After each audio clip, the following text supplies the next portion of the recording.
tous, on se retrouve aujourd'hui pour faire le bilan du mois de juin 2024. Si vous n'avez pas vu le prévisionnel de juin, vous pouvez regarder dans mes vidéos précédentes. Et aujourd'hui, on va faire le bilan. On est le 27 juin. Je tourne dans un endroit différent. Donc là, je suis dans la chambre d'un de mes enfants. C'est pour ça qu'il y a ces petits cadres là. Parce que mes enfants sont en bas en train de jouer avec leur papa.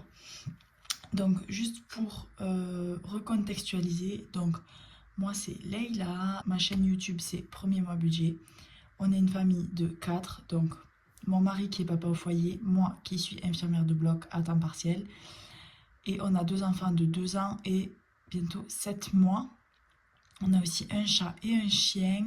On est propriétaire d'une petite maison dans le sud de la France. On a actuellement 2 voitures. Et nous, on fait le système du pot commun. On met le total de nos entrées d'argent à un endroit. Et ensuite, on se reverse chacun 200 € dans ce total. On a toujours la même somme qui est de 1950 €. Tout ce qui est en plus, on le met dans une enveloppe Lydia, vu que j'ai des entrées qui sont variables.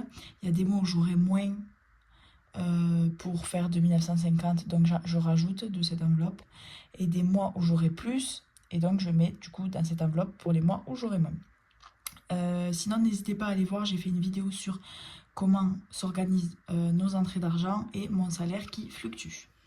Allez, on passe de suite donc au budget du mois de juin. Donc mon budget planeur, je vous le montrerai dans une vidéo.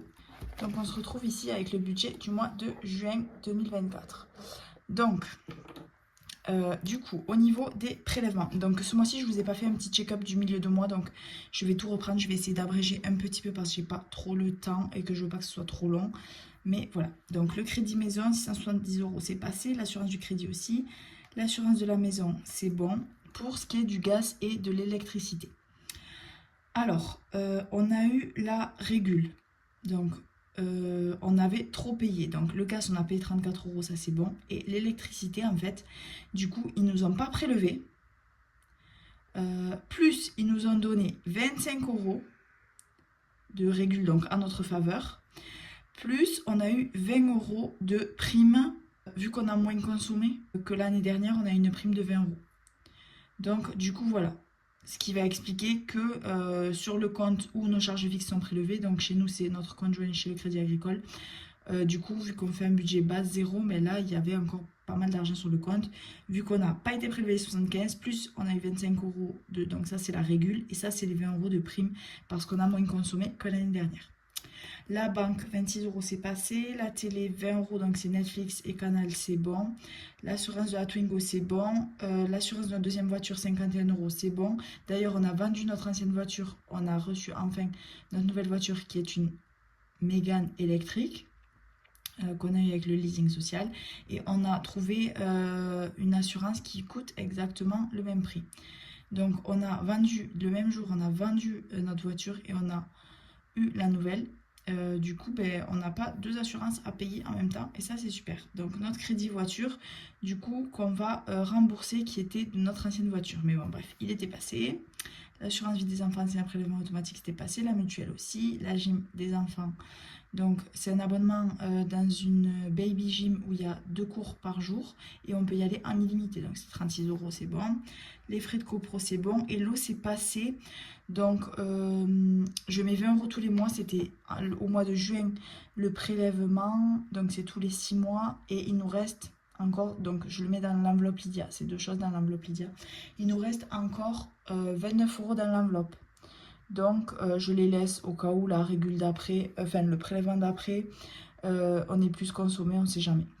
Donc j'étais contente, 20 € c'est nickel. Ensuite, je vais d'abord vous dire donc les enveloppes Lydia. Alors, pour faire simple, il restait que des centimes partout.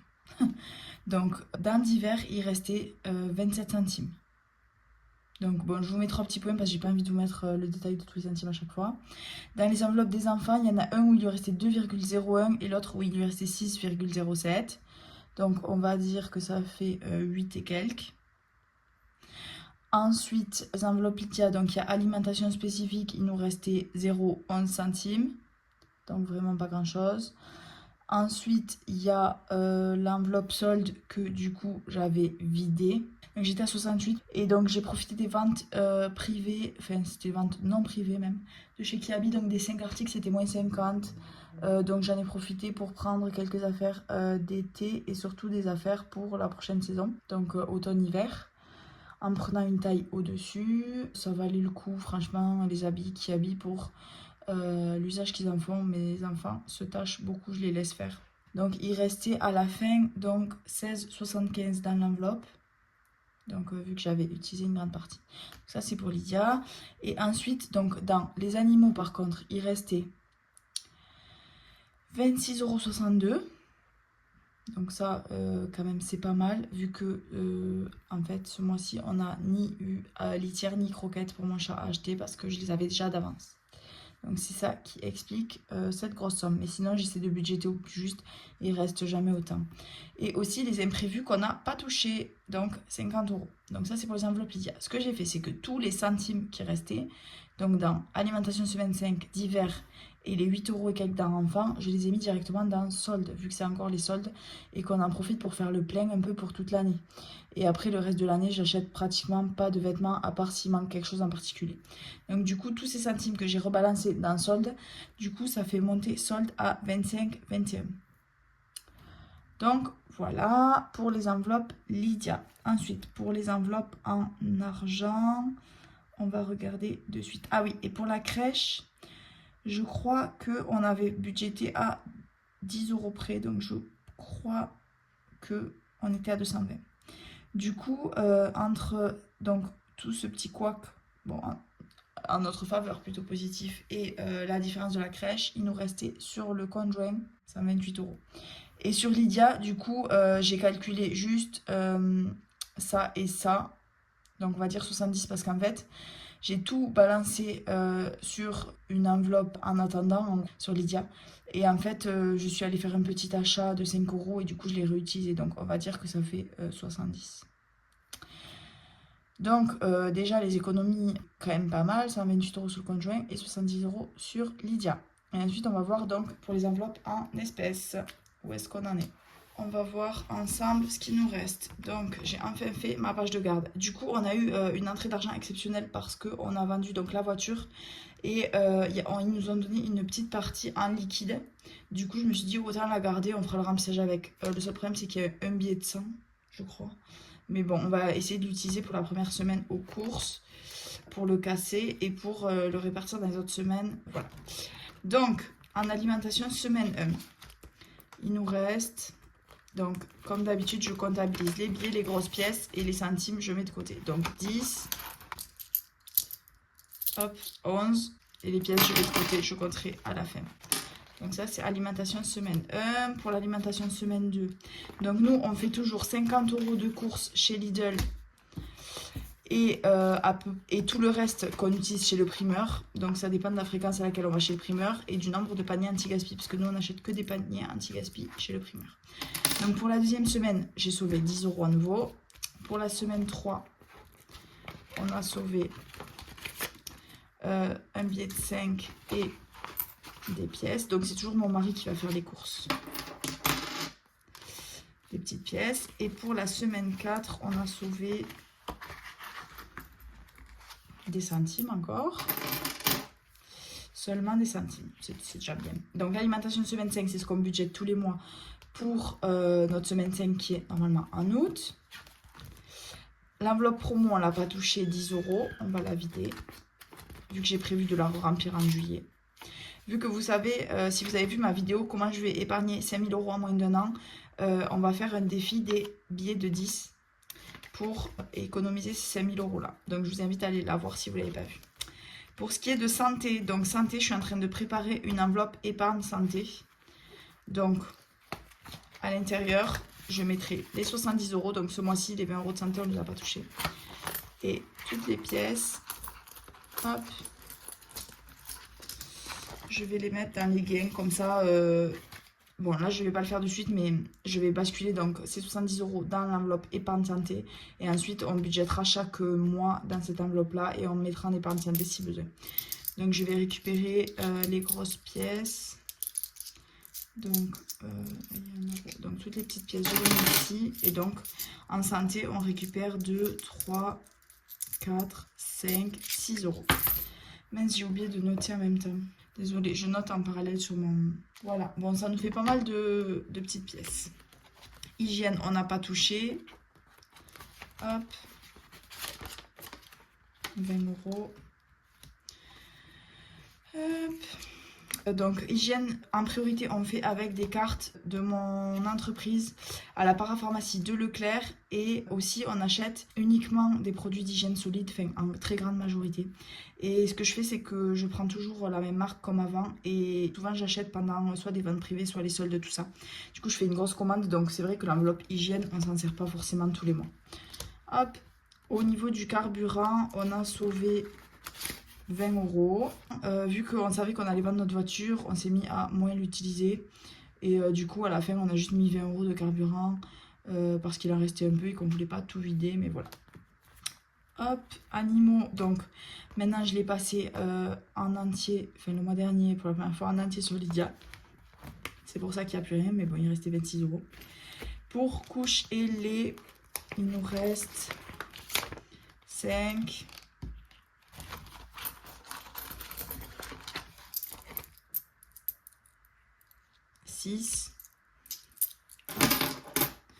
6 euros d'un coucher lait. Donc du coup mon plus grand enfant commence la continence, enfin commence à bien entamer la continence, donc je pense que le mois prochain on prendra beaucoup moins de couches parce qu'on en a que pour la nuit et la sieste des fois. Et aussi il ne prend plus du coup trop de lait parce que sinon ça lui donne envie de faire pipi. Donc voilà, pour le mois prochain peut-être qu'on va dépenser moins, mais vu que c'est le début... je sais pas encore. Donc loisirs et resto, on a eu 40 euros de gain. Mon mari est allé chez sa mère et elle lui a donné 40 euros pour son anniversaire. Et du coup, il a voulu le mettre dans cette enveloppe-là. Et on avait aussi 20 euros de vacances que j'avais retiré au lieu de mettre sur Lydia.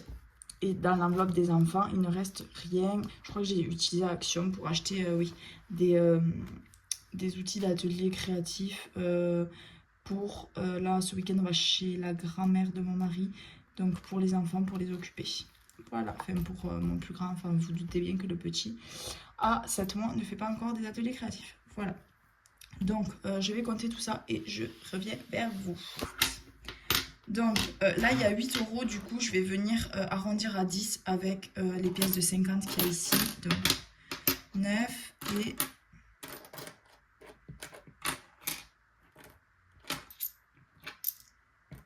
10. Hop. Du coup, en tout, on est à 90. Donc, 80 en billets et 10 euros en pièces. Donc, j'aime toujours faire des comptes ronds. Donc, alors, et ensuite, je vais compter mes centimes pour le mettre dans mon petit défi d'or. Vous savez, moi, je traque tous les centimes qu'il me reste. Je les mets ici. Donc, mon objectif, c'est pas du tout 505 euros. C'est juste de traquer, de savoir où est-ce que j'en suis. Donc, voilà, je compte et je vous dis. Du coup, en centimes, j'ai 2,73 euros. Donc, je vais venir cocher ici 2,70 euros. Et du coup, 2,70 euros plus 4,80 euros, ça nous fait 7,50 euros. Donc ça, tous mes centimes, ça ira sûrement pour le repas des fêtes de fin d'année. On mettra tous les centimes dans un truc qui reçoit les centimes au Leclerc.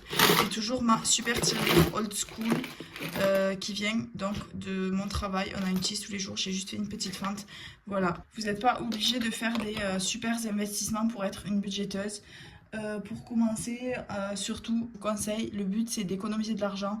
Donc je vous conseille de ne pas investir dans trop de matériel jusqu'à voir si vraiment c'est la méthode qui vous convient. Vraiment, ne gaspillez pas votre argent.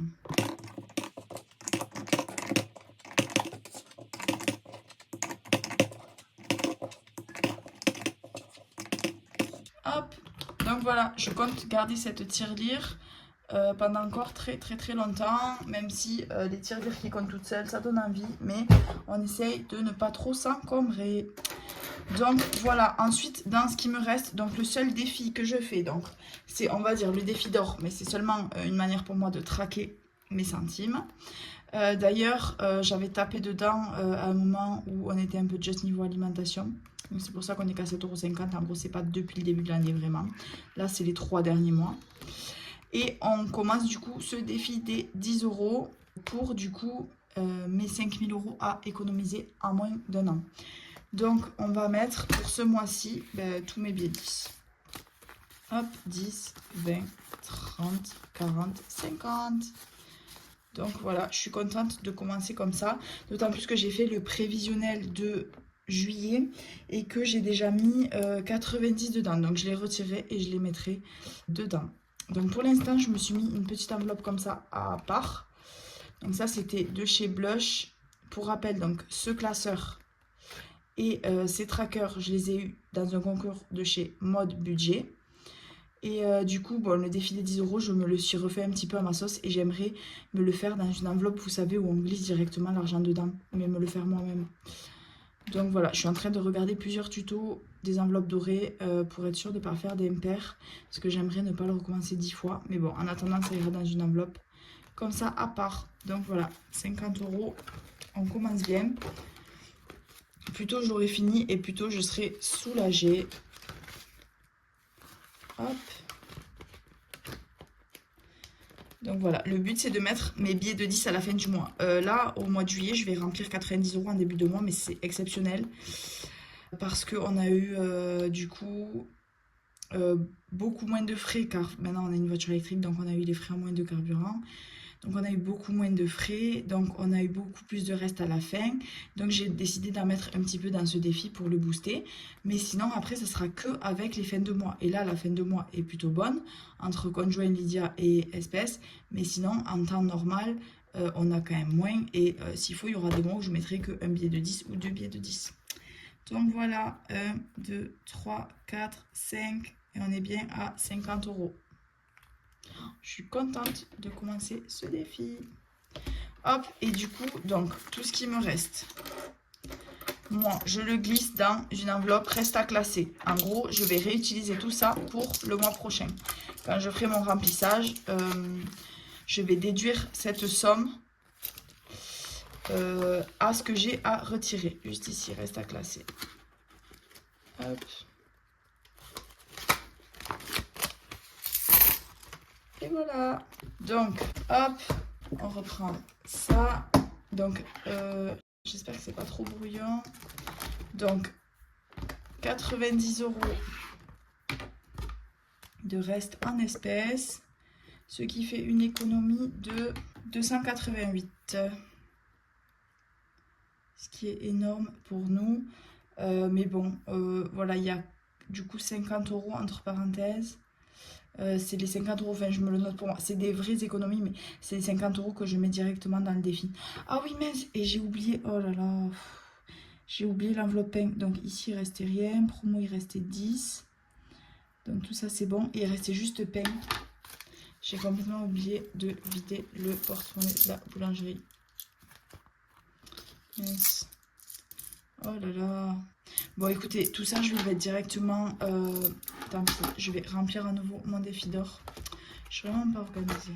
Du coup ici j'ai 4,70 et je le rajoute donc ici. Enfin j'ai jamais 70 piles, hein. J'ai toujours un petit peu plus, mais bon j'arrondis à l'inférieur.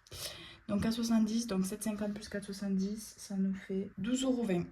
Bon, désolé, j'ai dû interrompre ma vidéo, du coup le cadrage est peut-être pas exactement le même. Voilà, dans ma tirelire. Donc, on récapitule. Donc, on en était à... Donc, on a dit 288 € d'économie, sachant qu'il y a 120 € d'énergie, d'économie d'énergie.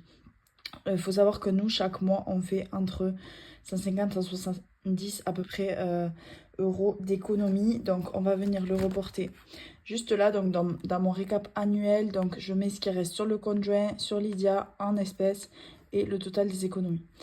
Donc, vous voyez, c'est un peu aléatoire. Bon, là, il y avait eu un petit couac avec la mutuelle. Du coup, là, il y avait eu un peu plus. Mais on est toujours vers les 150 € d'économie. Donc... En juin, 128 sur le compte joint, 60 sur Lydia et en espèces, j'ai dit 90. Et donc, ce qui fait un total de 288. Voilà, et je le reporte aussi ici, sur mes économies de l'année. Hop. Donc, voilà pour ça. Du coup, où est-ce qu'on va les répartir? Hop. Alors, pour les répartir, je m'étais fait un petit plan dans ma tête. Donc, il nous restait donc 288, dont 50 € qu'on a déjà mis dans le défi des 10 €. Donc, ça fait 238. Du coup, je vais arrondir à 230 parce qu'il y a toujours une marge où j'ai un petit doute. Donc, ces 230-là, comment est-ce qu'on va les répartir? Là, j'avais mis plus 10 en début de mois. En fait, j'ai oublié de les mettre. Donc, on est toujours à 2 €. Bon, bref, je vais mettre plus 50 dans anniversaire. Parce que quand même, ça arrive. L'objectif, c'est 170 € pour décembre. On va mettre 50 € dans poubelle. Hop, comme ça, on le clôture. Poubelle, c'est la taxe foncière. Vous savez, les poubelles de la taxe foncière. Donc, nous, on a acheté une maison en location accession. Et on ne paie pas de taxe foncière. On est exonéré de taxe foncière pendant 15 ans. Mais on paie seulement la taxe foncière liée aux poubelles. Donc, je mets plus 50, un gros boost. Et du coup, on clôture l'enveloppe poubelle pour cette année. Ensuite, je vais mettre 30 dans animaux. Donc, animaux, c'est pour la pension et les soins vétérinaires. Donc, on sera du coup à 100, normalement 100 €. Il faut au moins ça, enfin, ça va très très vite, hein, les soins pour les animaux, donc même là, 30 €, c'est pas grand chose. On va mettre plus 30 dans maison. On va mettre 40 dans voiture, donc voiture. En fait, le problème, c'est que j'ai fait mon budget prévisionnel de juillet et le lendemain, ou le jour même, je sais plus, j'ai reçu ma nouvelle voiture électrique. Et en fait, ça a un peu fait tout foirer. Parce que je m'étais compté de payer ce crédit-là et de payer le leasing que le mois d'après. Sauf que le leasing, en fait, sera prélevé ce mois-ci. Donc, je vais payer 150 € au lieu de 350. Donc, finalement, j'aurai 200 € en plus. Mais quand on a récupéré la voiture, il n'y avait pas de chargeur pour brancher sur une prise domestique. Alors que le commercial nous avait dit que oui. Donc, on a dû acheter ça en plus. Bon, bref. Donc, dans voiture, ce mois-ci, on a utilisé, donc on devait remettre la clim pour 150 €. Finalement, ça nous a coûté que 70. Et on a changé les plaquettes de frein, donc mon mari l'a fait. Il en a eu pour 70 € de matériel. Sachant que chez le garage, enfin, il a fait plaquettes et disques. Sachant qu'au garage, normalement, c'est 300 €. Donc, des grosses économies. Il n'y connaît pas grand-chose en voiture. Il a regardé des tutos. Et aussi, notre voisin qui connaît un petit peu l'a aidé. Donc, à deux, c'est beaucoup plus facile. Donc, du coup, voilà, des sacrées économies finalement dans la voiture. On rajoute quand même 40 €. Ensuite, donc là, on est à combien déjà? Là, on est à 200 et donc il reste encore 30. Je fais n'importe quoi. Donc là, plus 230 à répartir. Donc, il me reste 30 € à répartir et je vais le mettre dans fête. Parce que Noël, ça va arriver. On n'a que 170 sur les 300 de prévu. Donc voilà, je suis toujours en attente de ma prime instant. J'en peux plus. Parce que j'ai eu un problème avec un trajet, du coup ça me l'a pas validé les 10 trajets automatiquement, donc j'ai pas eu la prime, mon mari l'a eu. Donc instant, c'est l'appli de covoiturage. Et j'attends toujours de trouver une offre de parrainage intéressante sur Hello Bank pour parrainer mon mari. Mais cet argent-là, il ira directement dans la scolarité. Donc c'est les 5000 € qu'on va mettre de côté en moins d'un an pour payer l'école de nos enfants. Donc pour rappel, nos enfants vont dans une école à pédagogie alternative, donc c'est pas une école privée, c'est une école hors contrat avec l'éducation nationale, donc c'est 6 000 € l'année scolaire. Sachant qu'une année scolaire dans le public, si les parents devaient vraiment payer, c'est 7 000 € par élève. Donc voilà, c'est juste que c'est l'État qui paye, fait nos impôts et tout le reste, mais bon bref. Donc voilà, 230 €, ouais, ok. Bon, mais franchement, je suis très contente de ce mois-ci. Du coup, pour le mois de juillet, donc voilà, je me suis un peu trompée. Enfin, j'ai fait le prévisionnel juste avant de récupérer la voiture, donc les comptes sont pas hyper bons. Et aussi, je suis contente parce que j'ai eu beaucoup plus en salaire. Donc pour la première fois depuis que je suis revenue de mon congé mater, j'ai repris des astreintes. Et donc c'est ce qui fait une grosse partie de nos entrées d'argent. Donc, c'est donné 2 mois après. Du coup, donc là, j'ai eu mes astreintes en gros de mai, fin juin, enfin un mois d'écart, je veux dire, un mois de décalage. Donc là, j'ai eu mes astreintes, plus j'avais fait un jour d'intérim. Donc vraiment, mon salaire, il est pas mal. Mais comme je vous dis, nous, on budgète toujours sur 2950. Donc je vous montre ici. Hop. Donc en fait, en début d'année, vu qu'on a commencé le système des enveloppes, début 2024 vraiment à fond. Au début, on tâtonnait. En fait, là, 2534, c'est parce qu'on avait une grosse enveloppe, en gros CB, mais que du coup, j'avais pas compté dans les 2534. Bon, bref. En gros, notre budget sur 2950, c'est vraiment là où on s'en sort le mieux. Donc, voilà. J'espère que ma vidéo vous aura plu. Désolée, c'était un peu décousu. Comme d'hab, il y a une personne sur ma dernière vidéo du prévisionnel de juillet qui m'a dit un message en commentaire. Rien compris. Donc, expliquez-moi ce que vous n'avez pas compris, si vous n'avez pas compris des choses. Qu'on en discute si c'est vraiment mes explications qui sont pas claires ou si c'est un truc particulier, par exemple dans le prévisionnel de juillet. Il y a beaucoup de subtilités avec enfants, le budget enfant qui est réparti en plusieurs. Je pense que la prochaine fois, je détaillerai. Je ferai plusieurs enveloppes en fait. Je ferai enfant, école, etc. Bon, bref. Voilà, à la prochaine. J'espère que vous ferez vous aussi plein d'économies pour le bilan du mois de juin. Ciao, ciao!